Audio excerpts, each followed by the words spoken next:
Hey, it's your old pal Lucid Stu again, and we're going on another California high-speed rail adventure, this time going back home through the Antelope Valley in California's high desert. Have you ever asked Google for directions, then looked up halfway through the journey to wonder where in the world the thing has sent you? This is one of those times. Here we are on 3 Points Road trying to get to Palmdale from the Central Valley. To Google's credit, this was the more direct and faster route, but it's also slightly off the beaten path. Let's take a look. From State Route 138 in the desert, we've headed up toward the mountains. The first thing come upon is this tiny community of 3 Points where the road becomes Pine Canyon Road. This is a collection of a couple dozen houses and ranchettes. You'd be lucky if 100 people total live out there. One of the most interesting parts of this drive is that you get to experience several climate zones and their transitions all within 10 miles or so. That's why you're seeing everything from chaparral yuccas to pine trees.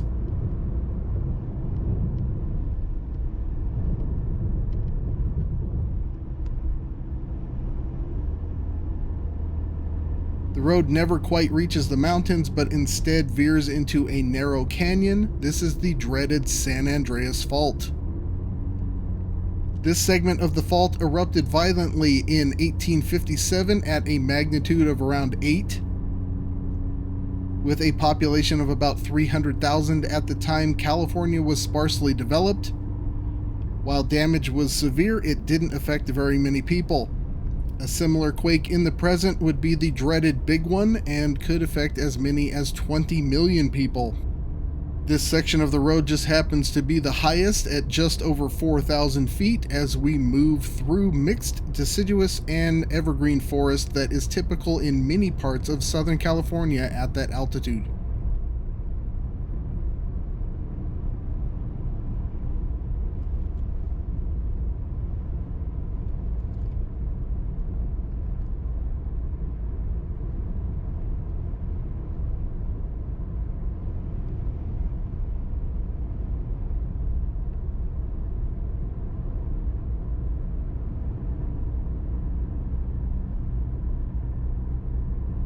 After cresting, the road heads back downhill on its way to Palmdale, continuing through narrow Pine Canyon. Again, just to stress the situation, the road is essentially the fault line here. Left side of your screen is the North American plate, right side is the Pacific plate.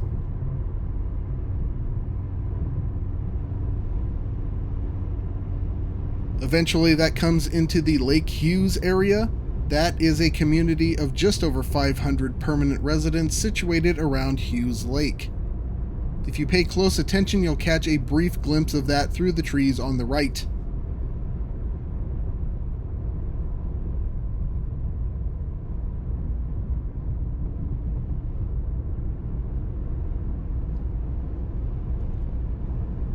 Here at Lake Hughes Road, Pine Canyon Road becomes Lake Elizabeth Road.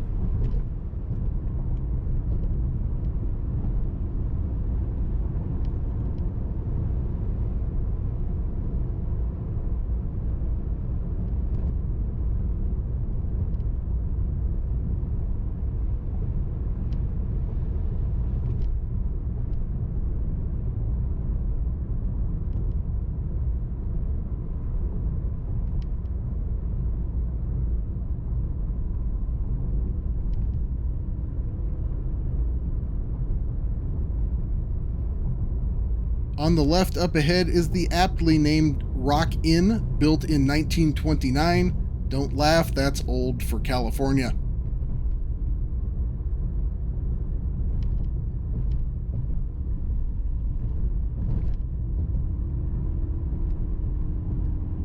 Now about a mile further west and we're coming into the Elizabeth Lake area. Elizabeth Lake is larger and we'll get a better view of it. The lakes in this area are sag ponds. That's when tectonic activity causes a depression and water fills it up. The lakes were full in May 2025 when I shot this, but due to California's variable climate, they do dry up completely on occasion. That said, these are some of the only natural perennial lakes in all of Southern California. Elizabeth Lake has a population of 1,600. It and Hughes Lake sit at about 3,200 feet in elevation. Both have access to interesting canyon roads through the Sierra Pelona Mountains that I may explore in future videos.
On the east side of the lake, the road splits and Lake Elizabeth Road veers south.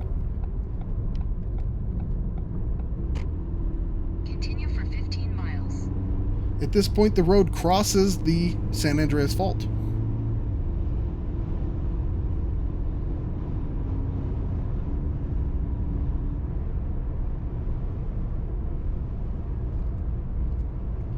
A half-mile later, the side road at this junction is to one of those canyon roads that ultimately end up near Santa Clarita. Then the road curves to continue east.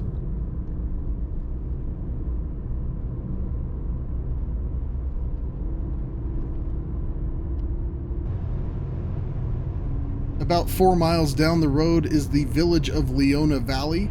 That is about the same size as Elizabeth Lake, but without a lake. We're losing elevation and it's starting to look drier, but this area does have expansive, fairly unmolested grassland that is getting pretty rare in Southern California.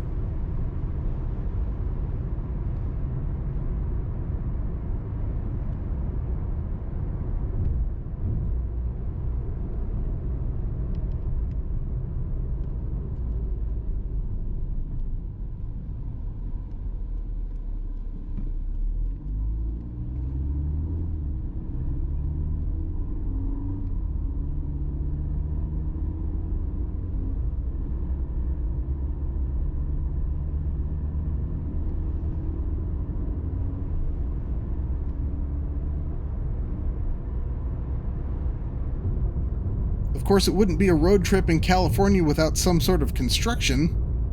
In addition to that, note the Joshua trees on the hillside, which indicate the shift in climate back toward desert.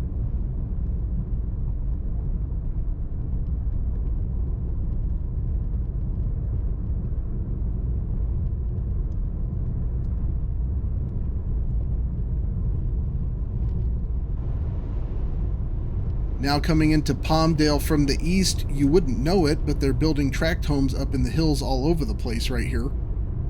This is only about 5 miles from the site of the future high-speed rail station near downtown.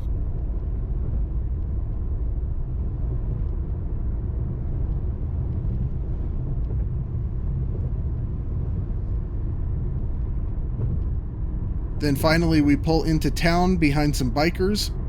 You can see it's pretty suburban out here with people planting trees like it's totally not the desert. We'll see how long that lasts.